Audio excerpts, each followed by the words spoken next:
Christmas என்பது பயணத்திற்கான நேரம். A time for journey. இயேசுவில் பிரியமான சகோதர சகோதரிகளை, என்னுடைய 12 ஆண்டுகால குருமட வாழ்க்கையில் நான் அதிகமாக நேசித்தது நான் மேற்கொண்ட பயணங்களை தான். 12 ஆண்டுகளில் எத்தனையோ பயணங்களை மேற்கொண்டிருக்கின்றோம்.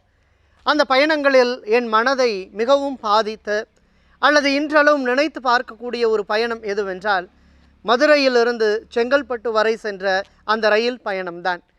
அதிலே அரியலூரை தாண்டி நாங்கள் சென்று கொண்டிருந்த பொழுது திருநங்கைகள் ஒரு சில பேர் அந்த ரயிலிலே ஏறினார்கள்.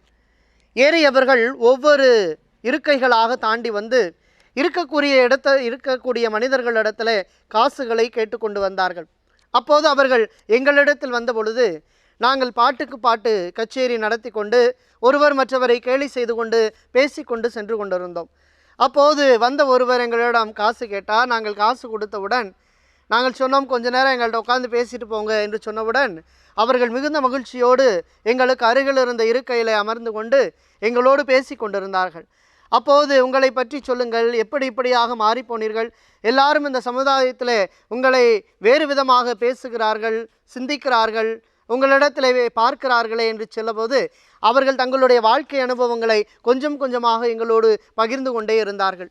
அப்போது ஒரு கட்டத்தில் அவர்கள் அழுது கொண்டு, இந்த உலகிலே எங்களுடைய பிறப்பை எல்லாம் ஒரு பிறப்பாகவே யாரும் பார்ப்பதில்லை, மனமுடைந்து போகிறோம் என்று சொல்லி அவர்கள் மிக வேதனையோடு எங்களோடு பகிர்ந்து கொண்டார்கள். அப்போது அவர்கள் கிளம்புகிற பொழுது நாங்கள் ஓகேக்கா, தேங்க்யூ ஸோ மச் என்று சொன்ன பொழுது அவர்கள் இன்னும் அதிகமாக அழ ஆரம்பித்தார்கள். யாரும் எங்களை இப்படியாக சொன்னதே கிடையாது என்று சொல்லி. இயேசுவில் பெரிய மாணவர்களே, வாழ்க்கையில் நிறைய பயணங்கள் நம்முடைய வாழ்க்கையில் பலவற்றை மாற்றுகின்றன. பயணங்கள் ஓய்வதில்லை என்று சொல்வோம். இந்த பயணங்கள் அத்துணையுமே வாழ்க்கையினுடைய உச்சகட்டமான அனுபவங்களை நமக்கு கொடுக்கின்றன. இயேசு கிறிஸ்துவின் பிறப்பும் கூட ஒரு வகையான பயணம்தான். விண்ணிலிருந்த தேவன் மண்ணில் வருகிற ஒரு மகிமையான பயணம்தான் இந்த கிறிஸ்து பிறப்பு பெருவிழா.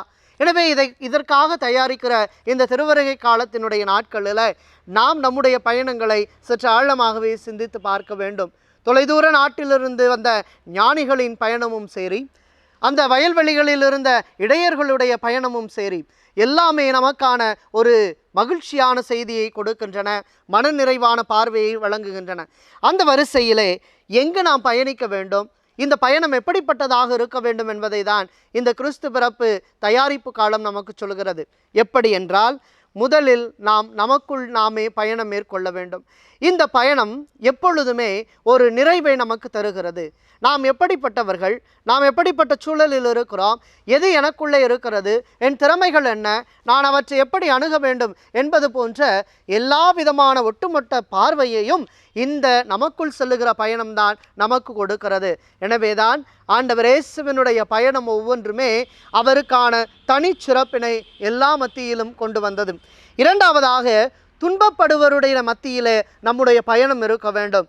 புனித ஆஸ்கர் ரொமேரோவாக இருக்கட்டும், புனித அன்னை தெரசாவாக இருக்கட்டும், புனித சவேரியாராக இருக்கட்டும், புனித அருளானந்தராக இருக்கட்டும், இவர்களுடைய பயணங்கள் எல்லாம் நற்செய்தி சமூக பயணங்கள் மட்டுமல்ல, மாறாக அடுத்தவருடைய துன்பப்படுகின்ற மனிதர்களுடைய மத்தியிலே மேற்கொள்ளப்பட்ட பயணங்கள் தான். மூன்றாவதாக பார்க்கிறோம், கைவிடப்பட்ட குழந்தைகளுடைய நடுவில் ஆண்டவர் இயேசு குழந்தையாக அவருடைய பயணத்தை தொடங்குகிறார் என்று சொன்னால், நம்முடைய வாழ்வில் நாம் சந்திக்கிற கைவிடப்பட்ட குழந்தைகள் நடுவில் நம் பயணம் இருக்க வேண்டும்.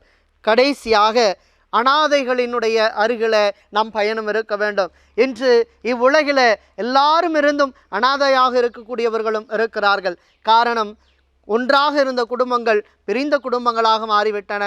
ஒரு சேர ஒன்றிணைந்து கொண்டாடிய விழாக்கள் எல்லாம் தனி விழாக்களாக இன்று தகர்க்கப்பட்டு விட்டன. இவற்றுக்கு மத்தியில்தான் இயேசுவின் பிறப்பு விழாவை நாம் கொண்டாட இருக்கிறோம். சிந்திப்போம். மேற்கொள்ளுகிற பயணங்கள் ஒவ்வொன்றும், பயணத்திற்கான நேரங்கள் ஒவ்வொன்றும் நமது பயணத்தையும் நமது வாழ்க்கையையும் மாற்றட்டும். அதற்காக இயேசு கிறிஸ்துவின் இந்த பிறப்பு பயணம் என்றும் நமக்கு துணையாக வரட்டும்.